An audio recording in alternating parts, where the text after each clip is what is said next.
നാശമേ, സർവലോകം അങ്ങയെ വന്ദിക്കുന്നേ. സാധു ഞാനും വീണു വണങ്ങുന്നേ. അത്യുച്ചത്തിൽ പാടും ഞാൻ കർത്താവേ, അങ്ങെത്രയോ മഹോന്നതൻ. അത്യുച്ചത്തിൽ പാടും ഞാൻ കർത്താവേ, അങ്ങെത്രയോ മഹോന്നതൻ. അത്യുന്നതനായ ദൈവത്തിന്റെ വലിയ നാമം മഹത്വപ്പെടുമാറാകട്ടെ. വീണ്ടും നമുക്ക് പുതിയൊരു ആഴ്ചവട്ടത്തിന്റെ ഒന്നാം ദിവസം നമ്മുടെ കർത്താവും രക്ഷിതാവും വീണ്ടെടുപ്പുകാരനുമായ ത്രിയേക ദൈവത്തെ ഈ ഭൂമിയിൽ, ഈ ശരീരത്തിൽ, ഈ മൺകൂടാരത്തിൽ ഇരുന്നു കൊണ്ട് നമ്മുടെ കർത്താവായ യേശു ക്രിസ്തുവിന്റെ മരണത്തിലൂടെ നമുക്ക് ലഭിച്ച ആത്മീയവും ഭൗതികവുമായ എല്ലാ നന്മകളെയും ഓർത്ത് ആരാധിക്കുവാനും സ്തുതിക്കുവാനും സ്തുതി സ്തോത്രയാഗങ്ങൾ അർപ്പിക്കുവാനും തക്കവണ്ണം അനുവാദവും അവസരവും നൽകിയ ഓർത്ത് ഞാൻ ദൈവത്തെ സ്തുതിക്കുന്നു. അതിന് സഹായകരമായ ചില വേദഭാഗങ്ങൾ തിരുവചനത്തിൽ നിന്നും വായിച്ച് ധ്യാനിച്ച് നമുക്ക് നമ്മുടെ ദൈവത്തെ സ്തുതിക്കാം, ആരാധിക്കാം. അതിനായി നമ്മുടെ ദൈവം നമ്മെ സഹായിക്കുമാറാകട്ടെ. അവന്റെ ശ്രേഷ്ഠ നാമം വാഴ്ത്തപ്പെടുമാറാകട്ടെ. വേദഭാഗങ്ങൾ വായിക്കാം. 1 കൊരിന്ത്യർ 11 അധ്യായത്തിന്റെ 26 വാക്യം ഇങ്ങനെ വായിക്കുന്നു. അങ്ങനെ നിങ്ങൾ ഈ അപ്പം തിന്നുകയും പാനപാത്രം കുടിക്കുകയും ചെയ്യുമ്പോഴൊക്കെയും കർത്താവ് വരുവോളം അവന്റെ മരണത്തെ പ്രസ്താവിക്കുന്നു. നമുക്ക് ഒരു വേദഭാഗം കൂടി വായിക്കാം. ലൂക്കോസിന്റെ സുവിശേഷം 22 അധ്യായം അതിന്റെ 16 18 വാക്യങ്ങൾ നമുക്ക് വായിക്കാം.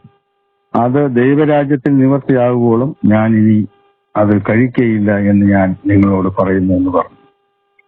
18 വാക്യത്തിൽ ദൈവരാജ്യം വരുവോളം ഞാൻ മുന്തിരിവള്ളിയുടെ അനുഭവം ഇന്നു മുതൽ കുടിക്കുകയില്ല എന്നും ഞാൻ നിങ്ങളോട് പറയുന്നു. അത് എപ്പോഴുള്ളവരെ ഇവിടെ വായിച്ചത് അത് ദൈവരാജ്യത്തിൽ നിവർത്തിയാകുവോളം ഞാൻ ഇനി അത് കഴിക്കുകയില്ല എന്നാണ്. ഇതിന് സമാനമായ വേദഭാഗങ്ങൾ തന്നെ മത്തായിയുടെയും മർക്കോസിന്റെയും സുവിശേഷത്തിൽ നമുക്ക് കാണുവാനായിട്ട് സാധിക്കും. എന്നാൽ നാം വായിച്ച ഈ 16 വാക്യത്തിൽ അതിന് വ്യത്യസ്തമായി ഇവിടെ കർത്താവ് പറയുന്നത് കഴിക്കയില്ല എന്നാണ്. അത് നമുക്ക് മനസ്സിലാക്കുവാനായിട്ട് സാധിക്കുന്നത്, ഈ പെസഹ നിങ്ങളോടുകൂടെ കഴിപ്പാൻ വാഞ്ചയോട് ആഗ്രഹിച്ചു, അത് ദൈവരാജ്യത്തിൽ നിവർത്തിയാകുവോളം ഞാൻ ഇനി അത് കഴിക്കില്ലെന്നാണ്. അപ്പോൾ ഇവിടെ നാം മനസ്സിലാക്കുവാനായിട്ട് നമുക്ക് സാധിക്കുന്നത്, കർത്താവായ യേശു ക്രിസ്തുവും 12 ശിഷ്യന്മാരും കൂടി പെസഹ പെരുന്നാളിൽ ഭക്ഷണം കഴിക്കുവാനായിട്ട് അവിടെ കൂടി വരുന്ന സമയത്ത് ആ സന്ദർഭത്തിൽ കർത്താവ് ഇങ്ങനെ പറയുന്നതായിട്ടാണ് നമുക്ക് മനസ്സിലാക്കുവാനായിട്ട് സാധിക്കുന്നത്. അവിടെ പറയാണ്, ഞാൻ നിങ്ങളോടുകൂടെ കഴിപ്പാൻ വാഞ്ചയോടെ ആഗ്രഹിച്ചു എന്ന് പറഞ്ഞിട്ടാണ് പറയുന്നത്. ദൈവരാജ്യത്തിൽ നിവർത്തിയാകുവോളം ഞാൻ ഇനി അത് കഴിക്കയില്ല എന്ന് ഞാൻ നിങ്ങളോട് പറയുന്നു എന്ന് പറഞ്ഞു. അപ്പോൾ ദൈവരാജ്യത്തിൽ നിവർത്തിയാകുന്നത് വരെ ഞാൻ ഇനി ഇത് കഴിക്കയില്ല എന്നാണ് കർത്താവ് ഇവിടെ പറയുന്നതായിട്ട് നമുക്ക് മനസ്സിലാക്കുവാനായിട്ട് സാധിക്കുന്നു. തുടർന്ന് 18 വാക്യത്തിൽ നാം വായിക്കുന്നത്, ദൈവരാജ്യം വരുവോളം ഞാൻ മുന്തിരിവള്ളിയുടെ അനുഭവം ഇന്നു മുതൽ കുടിക്കുകയില്ല എന്നും കർത്താവ് ഇവിടെ പറയുന്നുണ്ട്. അവിടെയും കർത്താവ് പറയുന്നത് ദൈവരാജ്യം വരുവോളം, ദൈവരാജ്യം വരേണ്ടതായിട്ടുണ്ട്. ആ ദൈവരാജ്യം വരുവോളം കർത്താവ് ഇവിടെ ഈ മാളികമുറിയിൽ ഇരുന്നുകൊണ്ട് പറയുകയാണ്, ഇന്നു മുതൽ ഞാൻ ഇത് വരുവോളം, ദൈവരാജ്യം വരുവോളം മുന്തിരിവള്ളിയുടെ അനുഭവത്തിൽ നിന്ന് കുടിക്കയില്ല എന്നുമാണ് ഇവിടെ കർത്താവ് പറയുന്നത്. നമുക്ക് ഇവിടെ നിന്നും മനസ്സിലാകുന്ന ഒരു കാര്യം, ദൈവത്തിന്റെ രാജ്യം ഈ ഭൂമിയിൽ വരണം. ആ സന്ദർഭം മുതൽ ആണ് താൻ കഴിക്കുമെന്നും കുടിക്കുമെന്നും ഒക്കെ പറയുന്നതായിട്ട് നമുക്ക് മനസ്സിലാക്കുവാനായിട്ട് സാധിക്കുന്നു. ശേഷം 19-20 വാക്യങ്ങൾ, പിന്നെ അപ്പം എടുത്ത് വാഴ്ത്തി നുറുക്കി അവർക്ക് കൊടുത്തു, ഇത് നിങ്ങൾക്ക് വേണ്ടി നൽകുന്ന എന്റെ ശരീരം, എന്റെ ഓർമ്മയ്ക്കായി ഇത് ചെയ്യുവിൻ എന്ന് പറഞ്ഞു. ഔവണ്ണം തന്നെ അത്താഴം കഴിഞ്ഞ ശേഷം അവൻ പാനപാത്രവും കൊടുത്തു, ഈ പാനപാത്രം നിങ്ങൾക്ക് വേണ്ടി ചൊരിയുന്ന എന്റെ രക്തത്തിലെ പുതിയ നിയമം ആകുന്നു നാം ഇവിടെ വായിക്കുന്നു. അപ്പോൾ ഇവിടുത്തെ സംഭവം എന്ന് പറയുന്നത്, കർത്താവ് പറയുന്നത് ദൈവത്തിന്റെ രാജ്യം ഇത് നിവൃത്തിയാകണം, ദൈവത്തിന്റെ രാജ്യം വരണം. അതുവരെ ഞാൻ ഇന്നു മുതൽ, ഈ സമയം മുതൽ ഞാൻ ഈ പെസഹ അപ്പത്തിൽ നിന്ന് ഭക്ഷിക്കുകയില്ല, കഴിക്കുകയുമില്ല. അതുപോലെ തന്നെ മുന്തിരിവള്ളിയുടെ അനുഭവത്തിൽ നിന്ന് ഇനി കുടിക്കുകയുമില്ല എന്നാണ് കർത്താവ് ഇവിടെ പറയുന്നത്. അതിനെക്കുറിച്ച് നമുക്ക് വിശദമായിട്ട് പിന്നീട് നമുക്ക് ചിന്തിക്കുവാനായിട്ട് സാധിക്കും. എന്നാൽ നാം ആദ്യം വായിച്ച വേദഭാഗമായ 1 കൊരിന്ത്യർ 11-ാം അധ്യായത്തിന്റെ 26-ാമത്തെ വാക്യത്തിൽ നാം വായിച്ചത്, അങ്ങനെ നിങ്ങൾ ഈ അപ്പം തിന്നുകയും പാനപാത്രം കുടിക്കുകയും ചെയ്യുമ്പോഴൊക്കെ കർത്താവ് വരുവോളം അവന്റെ മരണത്തെ പ്രസ്താവിക്കുന്നതാണ്. അതേ പ്രിയമുള്ളവരെ, ഇവിടെ നാം വായിച്ചു കേട്ടത് കർത്താവ് വരുവോളം അവന്റെ മരണത്തെ പ്രസ്താവിക്കും. അതേ, കർത്താവ് തന്റെ ശരീരമാകുന്ന സഭയെ ചേർക്കുവാനായിട്ട് മധ്യ ആകാശത്തിലേക്ക് താൻ കടന്നു വരുമ്പോൾ നാം അവരെ കാണും. കർത്താവ് വരും. അതുവരെ നാം കർത്താവിന്റെ മരണത്തെയാണ് പ്രസ്താവിക്കുന്നത്, അല്ലെങ്കിൽ പ്രസംഗിക്കുന്നത്, ഓർക്കുന്നത്, ഓർമ്മിപ്പിക്കുന്നത് എന്ന് നമുക്ക് മനസ്സിലാക്കുവാനായിട്ട് സാധിക്കുന്നുണ്ട്. ഇപ്പോൾ നാം ഈ അപ്പത്തിൽ നിന്നും പാനപാത്രത്തിൽ നിന്നും തിന്നുകയും കുടിക്കുകയുമായിട്ട് കർത്താവിനെ ആരാധിക്കുവാനായിട്ട് നാം കൂടി വന്നിരിക്കുന്ന ഈ സന്ദർഭത്തിൽ നമുക്ക് ഇത് എങ്ങനെ പങ്കെടുക്കുവാനായിട്ട് സാധിക്കുന്നു? നമ്മുടെ മുൻകാലത്തെക്കുറിച്ച് നാം ചിന്തിക്കുമ്പോൾ എഫേസ്യ ലേഖനം 2-ാം അധ്യായത്തിൽ മുഴുവനായിട്ട് നമ്മുടെ മുൻകാലത്തെക്കുറിച്ചും നമ്മുടെ ഇപ്പോഴുള്ള നമ്മുടെ അവസ്ഥയെക്കുറിച്ചും ഒക്കെ വിശദമായിട്ട് പറഞ്ഞിരിക്കുന്നതായിട്ട് നമുക്ക് കാണുവാനായിട്ട് സാധിക്കും.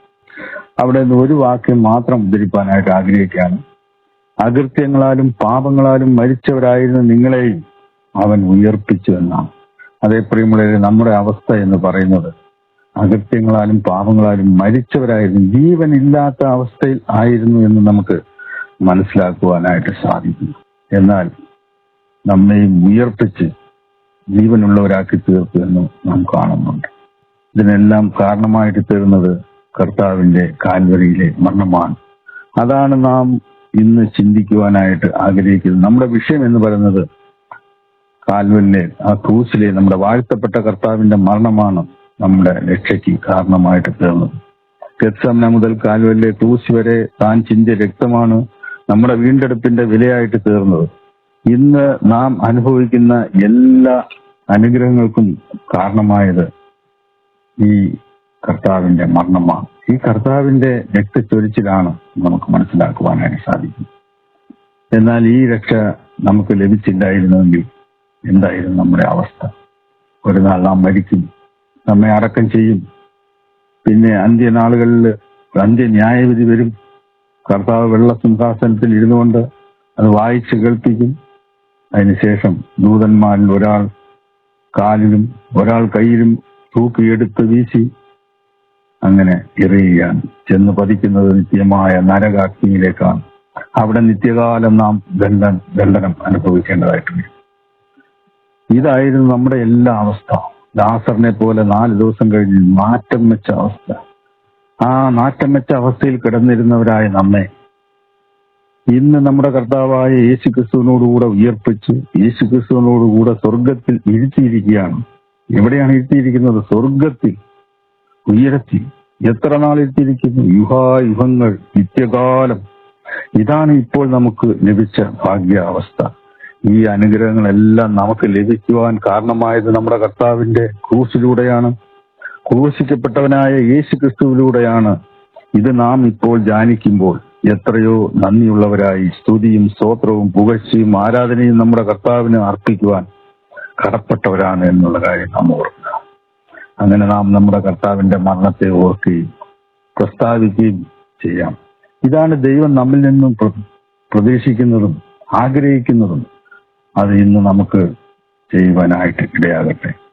ഇത് എന്ന് തുടങ്ങിയതാണ് ദൈവത്തിന്റെ പദ്ധതി എന്ന് നാം ചിന്തിക്കുകയാണെങ്കിൽ, ലോക സ്ഥാപനത്തിന് മുന്നമേ അത്യുന്നതനായ ദൈവം തന്റെ ഹൃദയത്തിൽ ഈ പദ്ധതിയെല്ലാം തയ്യാറാക്കി വെച്ചിരുന്നതാണ് എന്ന് നമുക്ക് മനസ്സിലാക്കുവാനായിട്ട് സാധിക്കും. അതിനുവേണ്ടിയാണ് ഒരു ക്രൂശിന്റെ ആകൃതിയിൽ വരുവാനുള്ളവന്റെ പ്രതിരൂപമായ ആദാമിനെ ദൈവം സൃഷ്ടിച്ചത്. ആ പ്രതിമ ആരാണ്? അത് നമ്മുടെ കർത്താവായ യേശുക്രിസ്തുവാണ്. അങ്ങനെ ആ ദൈവിക പദ്ധതിയുടെ നിറവേറലാണ് കാൽവരിലെ ക്രൂശിൽ നടന്നത്. നാം മറ്റുള്ളവരെ പോലെ ആകരുത്. ക്രൂശിന്റെ മഹത്വം നാം മനസ്സിലാക്കണം. മറ്റുള്ളവർക്ക് ക്രൂശ് എന്ന് പറയുന്നത് വെറും അളങ്കോ പളുങ്കോ തടിയോ മണ്ണോ കല്ലോ മരമോ ഒക്കെ ആയിരിക്കുമ്പോൾ നമ്മെ സംബന്ധിച്ച് അങ്ങനെയാവരുത്. ക്രൂശിന്റെ മഹത്വം നാം ദർശിക്കണം. എന്നാൽ ആ മഹത്വം അറിയുവാനായിട്ട് ഭാഗ്യം ലഭിച്ചത് നമുക്കാണ്. ആ ക്രൂശിലാണ് നീതിമാനായ ദൈവത്തിന്റെ നീതി നിവർത്തിക്കുവാൻ നമുക്കെല്ലാവർക്കും വേണ്ടി തന്റെ പരിപാവനമായ രക്തം ചിന്തി വെച്ചത്. നമ്മുടെ വാഴ്ത്തപ്പെട്ട കർത്താവ് മരിച്ചത് എന്നുള്ള കാര്യം നമുക്ക് ഓർത്ത് ദൈവത്തെ സ്തുതിക്കാം. നാമും അത് വിശ്വാസത്താൽ അവന്റെ മരണത്തിൽ, അടക്കത്തിൽ, പുനരുദ്ധാനത്തിൽ പങ്കാളികളാകുവാൻ നമുക്കെല്ലാവർക്കും വേണ്ടി മരിച്ചുയർത്ത ഈ കർത്താവിനോട് കൂടെ സകലത്തിനും അവകാശികളായി തീരുവാൻ ലഭിച്ച ഈ ഭാഗ്യത്തെ ഓർത്ത് ഇന്ന് നമുക്ക് ഈ കർത്താവിനെ ആരാധിക്കുകയും സ്തുതിക്കുകയും സ്തോത്രങ്ങൾ അർപ്പിക്കുകയും ചെയ്യാം. അതിനായി വലിയവനായ ഉന്നതനായ ദൈവം നമ്മെ ഏവരെയും സഹായിക്കുമാറാകട്ടെ. ആമേൻ.